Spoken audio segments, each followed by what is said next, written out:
Yo, guys. Proof that I'm in the pod party right now. Ooh, yeah, all right. Sorry I'm so dark.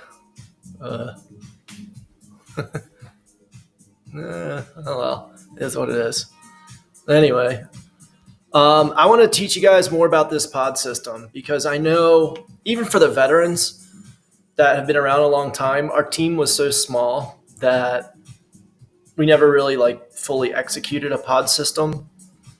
And so everyone is familiar with a corporate system, which Frederic LaRue, he's the philosopher, I guess. I don't really know what his title would be. But he's credited with associating different organizational structures with a color system. In fact, I'll send a video to everyone to watch. It's short. It's like 9 minutes. It's going to really help you guys understand the different organizational structures and the power structures that exist inside of each one.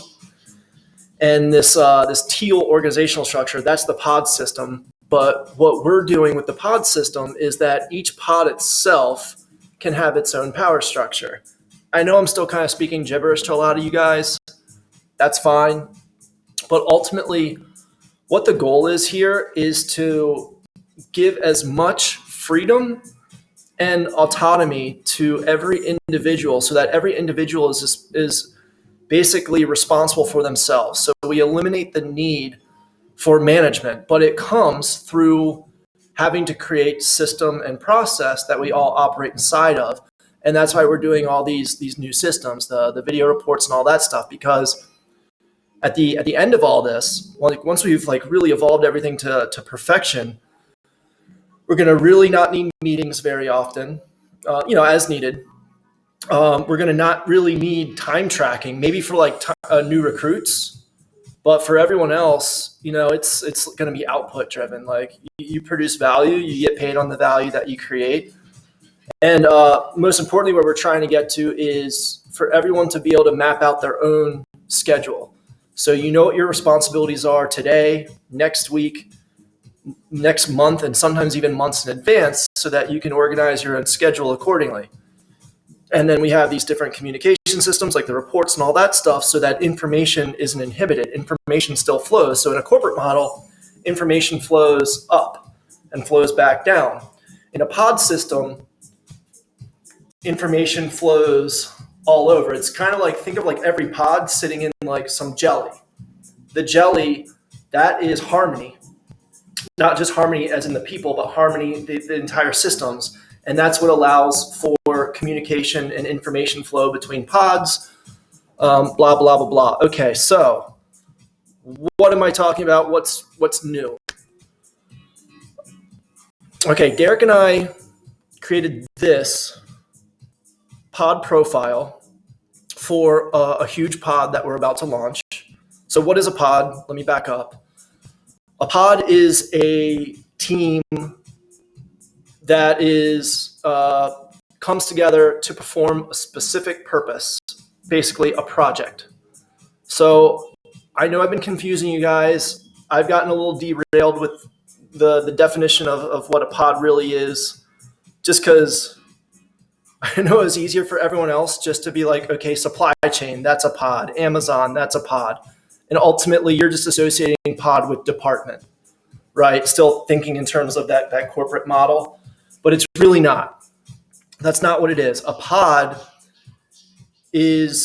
comes together to perform a specific function, a project. Now, what we also have, and this is now NOVAEO terminology, the pod system, I did not invent this. I'm applying my own little tweaks to it because the pod system I'm most familiar with is the one that was really coined as being the most successful and kind of he's not the guy that created it, but he's the guy that perfected it and showed the world that it is an extremely powerful system and can operate at a massive level. And that is Tony Hsieh of Zappos, the late, great Tony Hsieh. So I'm very familiar with his model. Our system is a little different because our team is 80 people as opposed to thousands of people. And there's just some other reasons for needing to tweak stuff along the way. Also, we're evolving into a pod system. He actually created his from the get-go, which is maybe the smarter thing to have done. But anyway, so the pod system in general, why the pod system? So the corporate model is fantastic for basically getting anyone into the system, regardless of whether they give a shit about their job. And most often they don't. They really only care about their paycheck, and they care about their life outside of their job. And they view their job as a necessary evil to get the resources needed to live their life outside of their job. But the corporate model being a meritocracy, it basically creates this system that plays on human emotions to continue chase more money, chase more power, chase. And then so you're ultimately left with these super exhausted people that aren't really very happy. But so you get these people that aren't necessarily super excited about whatever they got going on inside their profession or their job, but they still produce at at least like a B- level, which is enough for thousands of people operating at B- to produce a big value for a big corporation. The problem with that system, despite the obvious, the happiness angle, but speaking only in terms of like business efficiency or effectiveness, speaking only in those terms, the problem with that model is that it also inhibits anyone that is super excited from being able to operate at an A+ level, because there's so much like red tape, and there's you're working with people that aren't excited. You're constantly getting bottlenecked and blah blah. Like you have these like dramas that go on because of the power structures. Everyone's kind of fighting for power. So it really prevents people from operating at A+ level. So basically, the whole entire system itself operates between like a B- and a B+ level. Whereas the pod system, what Tony Hsieh was able to prove to the world is that not everyone is going to fit inside of it. So in the corporate model, you can basically take anyone and get them up to a B- because of all these management control systems and like all that shit. But in the Tony Hsieh pod system, instead of that, you deflect a lot of people that just aren't going to give a shit. They're not in line with the culture. They're not in line with their profession, the purpose, the big picture purpose, or the project purpose, or whatever. You deflect all of them away. They don't have a space. So you don't even worry about trying to get a B- out of them. You just deflect them away. They might join the team and quickly quit. In fact, Tony Hsieh, he was also, he's famous for so many different like business control systems, but another one that he did that I also want to bring into NOVAEO is the quitting bonus. So basically, once you're like 6 months or something like that with Zappos, or maybe it's 12 months with Zappos, you can quit and get a bonus for quitting. And that's one of his systems to make sure that everyone that's in Zappos is stoked. So I actually want to bring something like that inside NOVAEO to make sure that everyone inside NOVAEO is super stoked. But so anyway, the pod system allows really to focus more at like the individual happiness level, and happy people are also more productive. So it's win-win. It's win-win from a business angle. But honestly, just so you guys understand, where I first focus is this idealistic creation, this art project of creating an organizational structure and a culture that basically evolves how human beings organize in order to produce value. So we're building it inside NOVAEO. And spoiler alert, once we really nail this down, we're going to figure out how to package it and basically sell it to other businesses. In fact, I actually believe that's going to be one of the primary income streams of NOVAEO. It's not going to be these product brands that we're slinging on Amazon and elsewhere. It's actually going to be the operational system and culture. But I'm going to do a video on that later. But ultimately, what I'm trying to achieve with NOVAEO in general is to build an organizational structure, build a culture, prove that it's effective in terms of putting every individual human's happiness first, not profit. It's happiness first. And then showing that when you do that, not only do you have happy people that are well, meaning they're not anxious, they're not depressed, they're not fearful, they're not all these negative things. They're well physically and mentally and emotionally and spiritually and whatever other adjective that you can use, but also collectively as an organization that has a purpose, i.e., if it's a business, it's profit. If it's a charity, it's whatever. If it's a government, then it's social wealth. Well, yeah, what government truly cares about social welfare?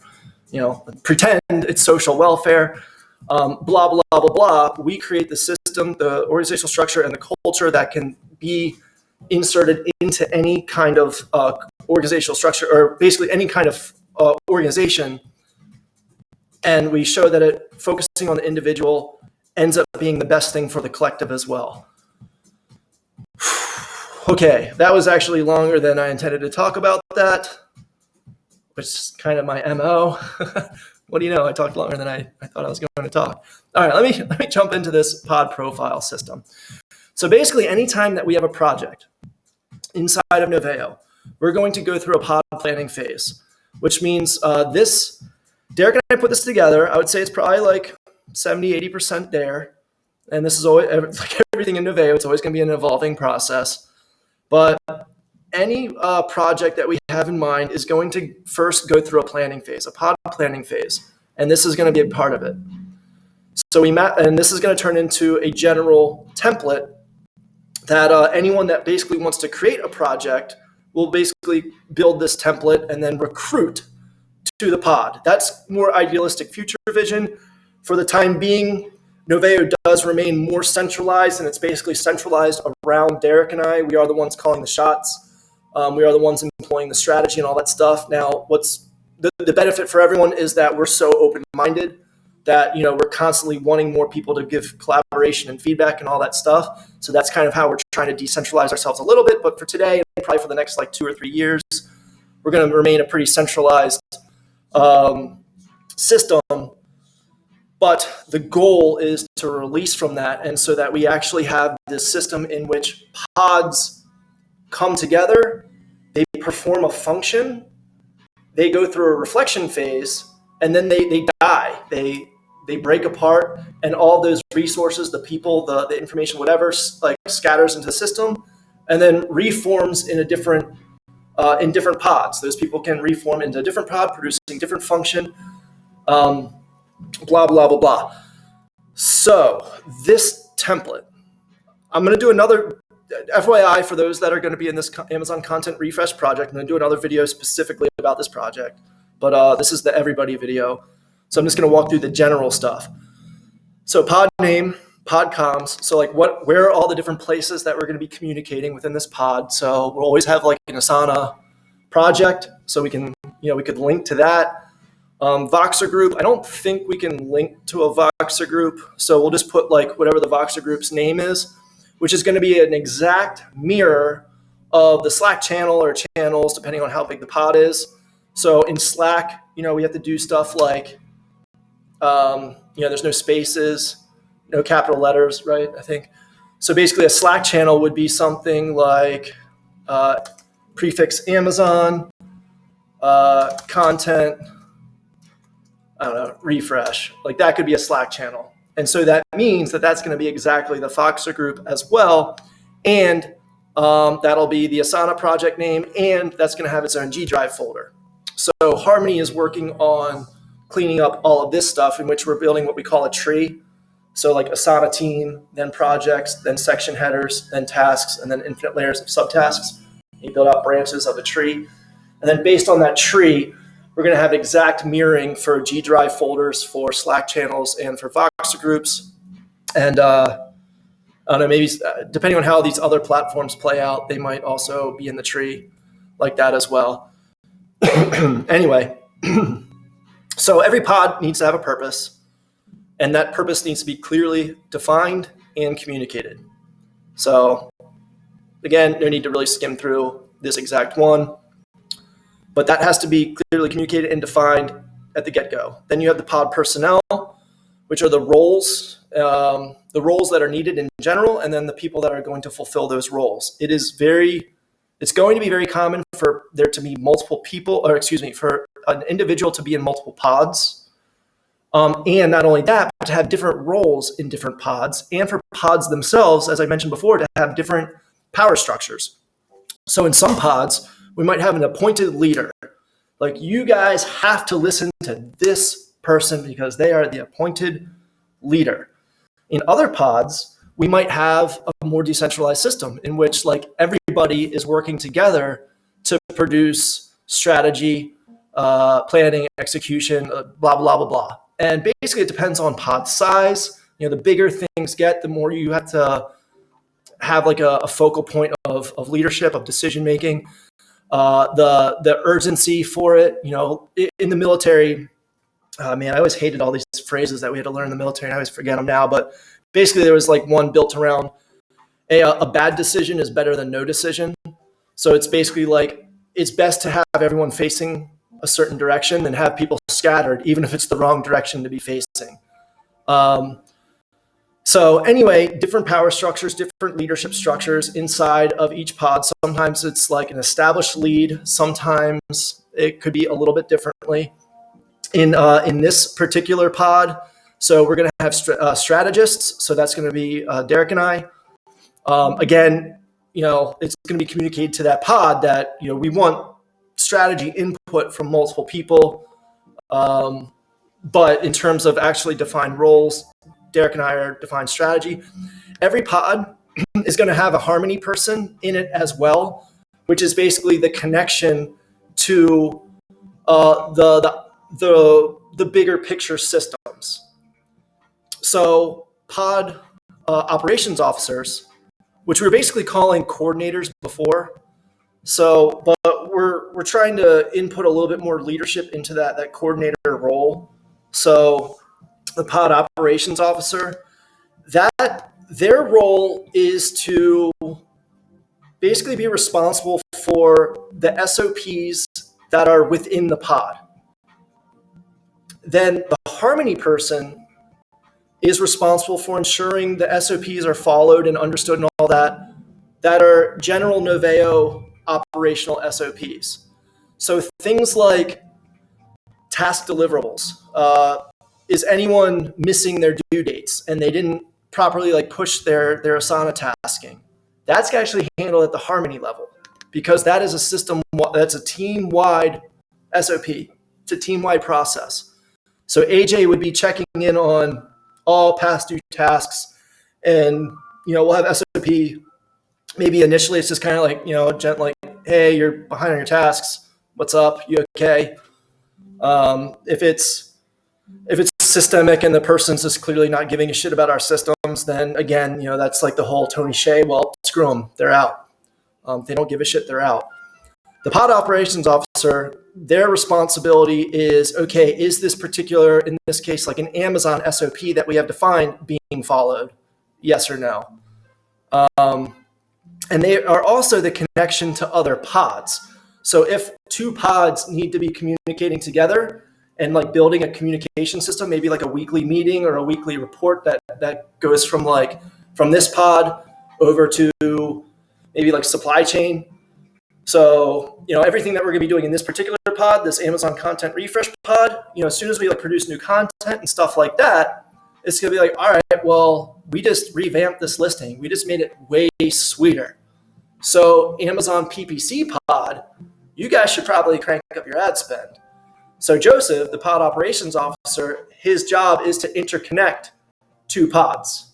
So he's the one that's going to be communicating to whatever the pod operations officer, or if there isn't one, then there might be established pod leadership. In this case, it would be KJ for PPC. They're going to develop a communication system that says every time we publish content that we think is going to improve the opportunity for PPC to succeed, there needs to be a communication about that. And then there's also a communication system that's going to go back. PPC needs to say, okay, cool. We're going to run our PPC, our ad spend, and we're going to communicate back to you if it indeed actually did succeed or not. Maybe it actually hurt us. So those two roles are going to be interconnecting. That's the information flow. All right. So, and so anyway, actually, to use Joseph as an example here, he's the pod operations officer in this one, but he's also going to be in an Amazon operations role as well as an established lead. So the difference between that is this one doesn't have as clearly defined leadership because it has Derek and I in the strategic role also making decisions. It has Joseph in a role that's also making decisions, but the decision making is different. Whereas in the Amazon operations pod, that is going to, we're going to ask Joseph, we haven't actually asked him yet, but we're going to ask him to be the appointed lead, the pod lead, meaning he makes the decisions. What he says goes, so long as it's not out of line with any bigger picture stuff that's been established or communicated. I know it's a little, the nuances, they are important, and we will get used to those. So anyway, there could be situations in which someone is leadership in one pod and execution in another, and someone is following the leadership in this pod, but it is the leadership in this pod. So that kind of stuff, that will happen. And it's because of different types of power. So another thing I'd like everyone to read. So I want everyone to watch that YouTube video about Frederic Laroux's system. And then I'm going to ask everyone to read an article. It's really short on the 5 forms of power. I communicated that in an Amazon video yesterday. But basically, there's different reasons for why someone might listen to someone else. And one of those reasons is called expert power. We listen to you because you're an expert. So there might be a time where we establish a lead because they're an expert in something specific, and we built a project around that something specific. But there might be another pod in which we need that function, but it's not the primary objective of the pod. So they are just in execution in a different type of pod because they have that skill. So if we have a project built around that function, they are the expert. We might appoint them as the lead. But in another pod, it might just be like a small piece of a different function, a different pod function, and therefore they are in execution of it, listening to a lead. You guys getting it? So that's why the corporate model wouldn't work in this kind of stuff. So, all right, KPIs, key performance indicators. Every pod needs to know what are the measurements of success. So in this particular pod, there's 2 different types of KPIs. One is completion rate. There's a series of tasking, a ton of tasking that's going to go into this pod. And so what is the rate at which we are completing this tasking? Let's say we have 250 primary images to create. How fast are we completing those primary images? Completion rate. The other is quality. What is the purpose of those primary images? It is to increase our click-through rate. It all increases sales, but the number one metric that we're looking at is click-through rate. For the non-marketers, in CTR is you've never heard of that before. Don't worry about it. It's a performance metric in marketing. And so basically, did click-through rate improve or did it get worse? The idea between changing a primary image is to improve it. But if it's a really shitty primary image, it's not going to improve it. It's going to make it worse. So therefore, it's going to have failed the quality KPI. So we might be producing primary images at a really fast rate, but if all the CTRs are going down, then we're failing the quality KPI. So anyway, during the planning phase, the pod construction, this pod profile phase, we want to clearly communicate what those KPIs are. What are the things that we're looking at in order to measure the success of the pod? And this is actually going to get broken down not just by the pod itself, but the pod leadership, in this case Joseph, will also have to establish what the KPIs are of various roles within the pod. How do we know that the gallery image designers are doing a good job? Well, I'm making this up, totally making up numbers, guys, but let's say that we should be able to produce 10 gallery images a day. That's probably a lot, but let's just pretend. So that becomes the rate at which we produce gallery images is the KPI, and then the target. So I kind of jumped ahead. The target, we need to have targets based on the KPIs. The target is the 10 per day, which, yes, that's definitely a ridiculously high target. So anyway, based on the KPIs, we establish targets. Targets for the pod and targets for the individuals operating inside the pod. Now, what's not going into the pod profile, at least not right now, this is where I want a substantial part of individuals' incomes to come from. So everyone already has a salary, obviously, but that is only going to be a chunk of your overall income, your individual salary. So I've already been communicating in the past few days, last week, how we are building in all these team-wide perks and like team-wide bonuses. That's going to be another part of your income. So you have your individual salary, you have your team perks, you have team goals with team bonuses attached. So like a one-time, like payout, that's team bonus. And then we're also based on KPIs at the individual and at the pod level. We will create bonuses at the individual level and the pod level. So there will be bonuses paid out to everyone in the pod based on targets, based on KPIs. And there will be bonuses tied to the targets based on the KPIs at the individual level of this. And that'll be not necessarily uniform for everyone, because like this pod alone is basically going to absorb about 95% of Joseph's time. And not only that, but probably it's a lot. It's a whole lot for Joseph at this level. Meanwhile, someone doing maybe just uploads, like they're going to be able to be involved in a lot of other pods, because this particular pod, it's only going to have so much uploading to do. So it wouldn't be fair to give the same exact bonus to Joseph as it would be to Udemy or Bong. But point is that there will be something at the pod level and at the individual level. Right. All right. Whew, losing my voice. Targets, reporting. Okay. Reporting also needs to be clearly established during the planning phase. Now, as always, everything in NOVAEO has room to evolve. That's how things stay alive. If you don't evolve, you die.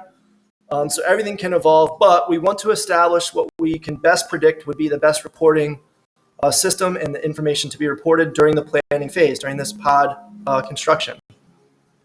So what would be the frequency of the reporting, and what is the information that's going to be reported on? We will create a general pod reporting template.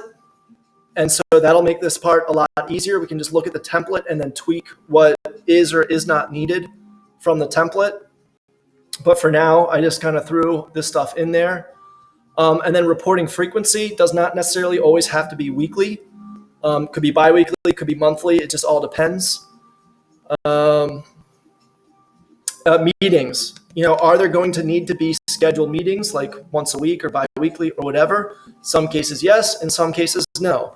I really believe that, given the systems that we're creating with the individual reports, the pod reports, and the pod parties, I suspect that we will not need scheduled meetings, or should I say like regular meetings at all. I think meetings are going to become a function of phase. Basically, maybe at like the culmination of a pod, or when we create the pod, everyone in the pod, let's have a meeting so that everyone is on the same page, literally. Same page. We go through this in a meeting. And maybe at the end of the pod, which we're calling pod passing, maybe we have another meeting that sets up the pod reflection. And only if there's like major issues going on or something like that do we call a meeting. But those systems aren't yet all established yet, so we might need meetings more frequently until all these systems are flowing nicely. But I do think that meetings are going to be significantly reduced, which will be awesome because they are very, very, very resource heavy. And if one of the values is it gives everyone a chance to talk to each other and see each other and like see facial expressions and all that. But that's why we have the pod parties, which is way more casual and more fun and all that shit anyway. So I really think that meetings are going to become much more of a thing of the past, which will be cool. Okay, we're kind of out of order here. No problem. Pod action plan, that would obviously be before the death of the pod. But this particular pod action plan, Derek built this out.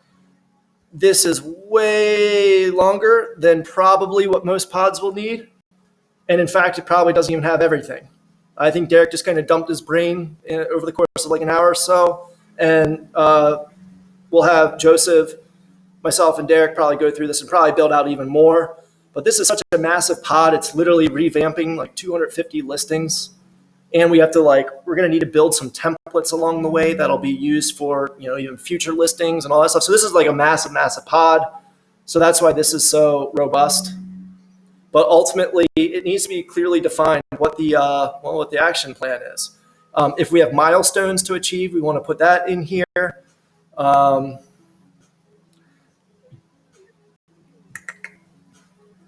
would say even like we might want to build out a little bit more. Like I said, this can be an evolving process. We might like if we have any obstacles that we can predict happening, any obstacle at all, we might want to put that in there, like some predicted obstacles,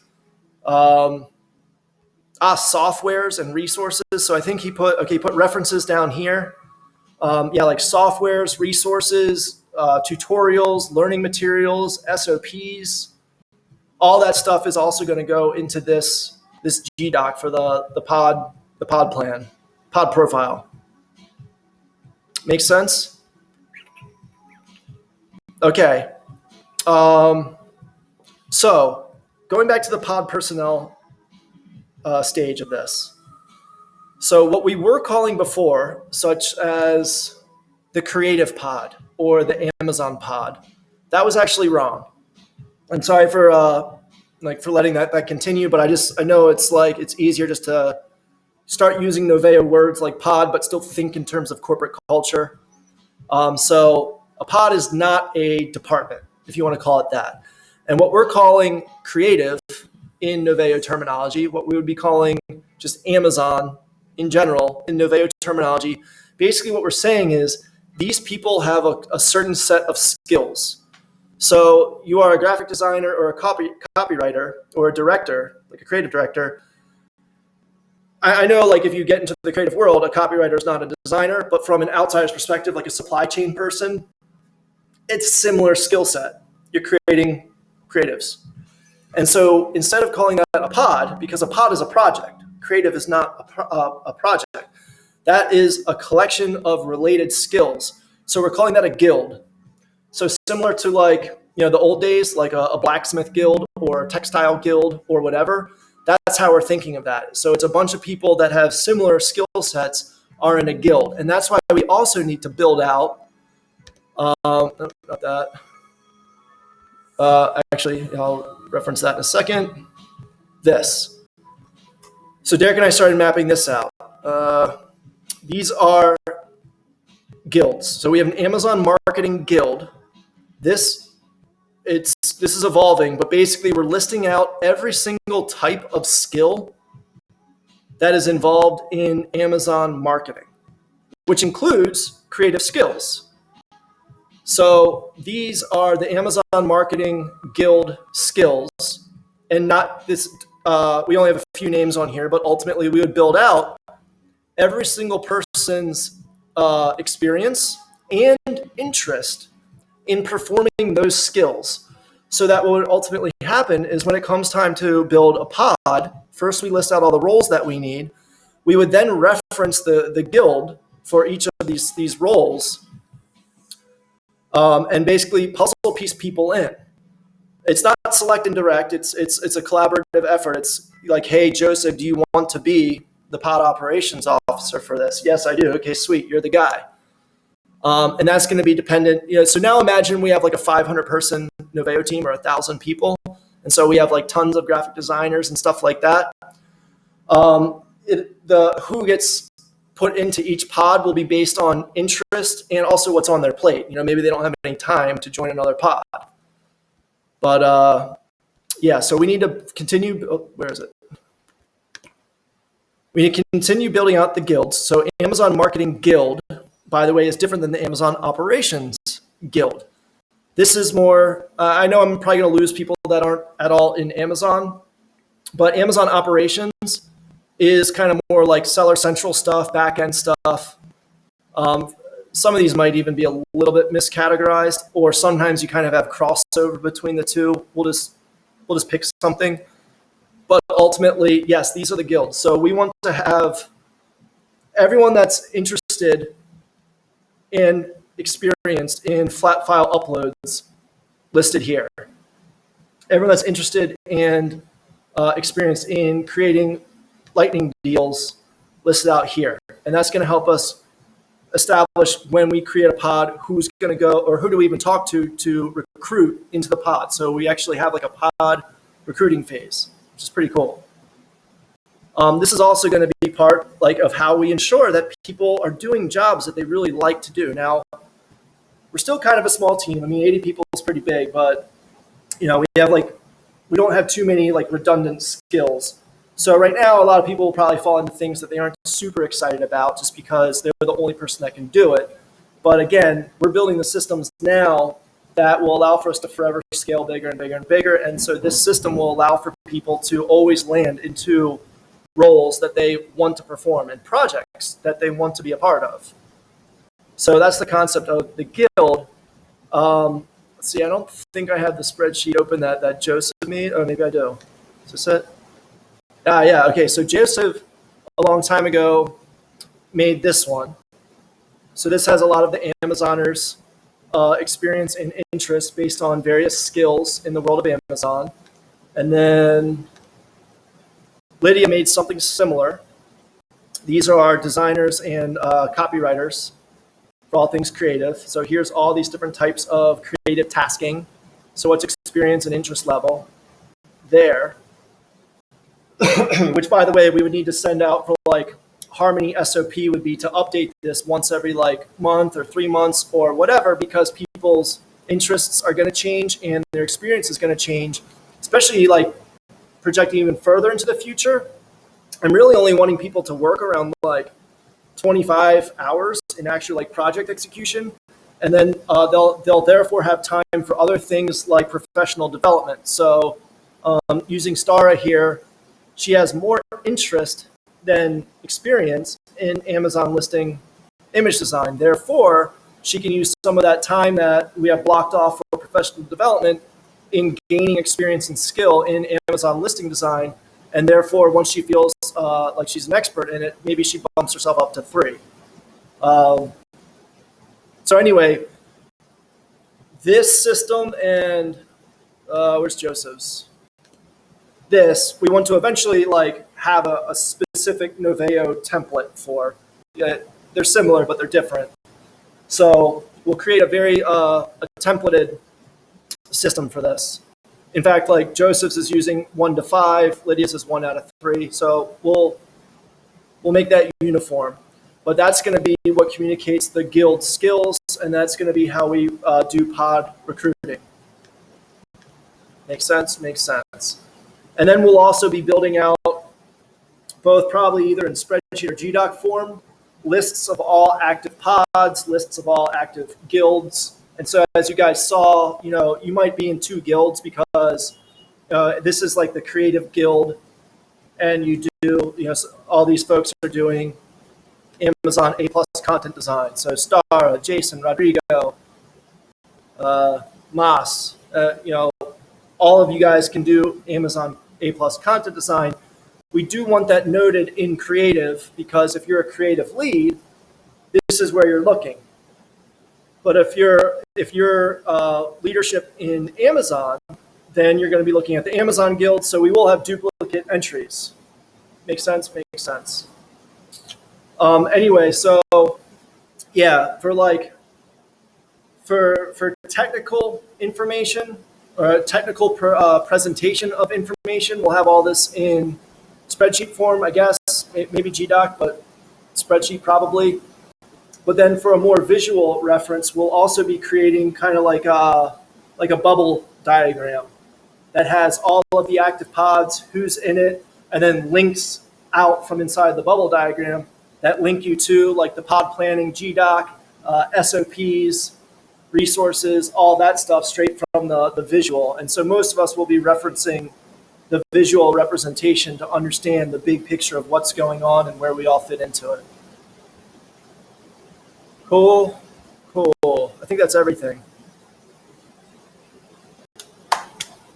Yep, I think so. Good enough for now. Ooh, 40 minutes. Under 40 minutes. That seems to be the time that I'm always around now, huh?